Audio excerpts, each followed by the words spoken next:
এবার চাটা খাবো, চাটা ছেঁকে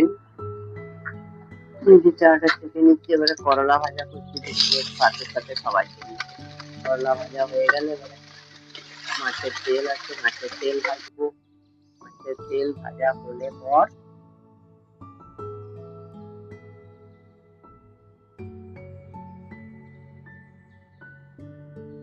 এই যে মাছের তেল বানাবো বেগুন আর পেঁয়াজ দিয়ে, সেটাই কেটে নিচ্ছি। এবারে মাছ ভাজি, মাছের কড়াইটা চাপিয়ে দিয়েছি, তেল গরম হয়ে গেছে। এবার মাছগুলো ভেজে নিই, মাছ ভেজে নিয়ে ঝোল হবে। খেতে বসে গেছি, ঝোল হয়ে রান্না বান্না তো হয়ে গেছে। তাহলে দেরি কেন, খাওয়া দাওয়া করি।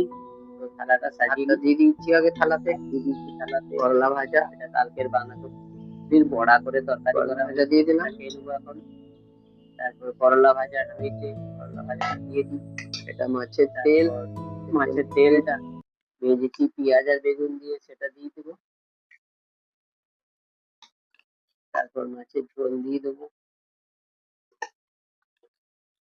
মাছের তেল দিয়ে দিলাম। এবার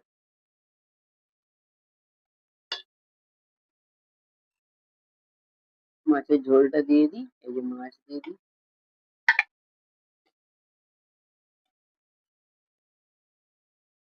মাছের ঝোল দিয়ে দিই।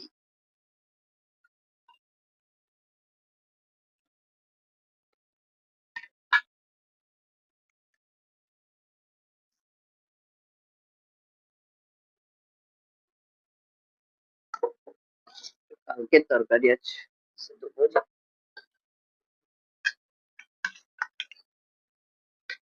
বাঁধাকপির পকোড়া করে তরকারি হয়েছিল, পকোড়া করে তরকারি কালকে ছিল, আজকে এখন দিয়ে দিলাম, সেটাও একটুখানি দিয়ে দিলাম। আর এই স্যালাড কাটা হয়েছে দিয়ে দিলাম, সেটাও দিয়ে দিলাম।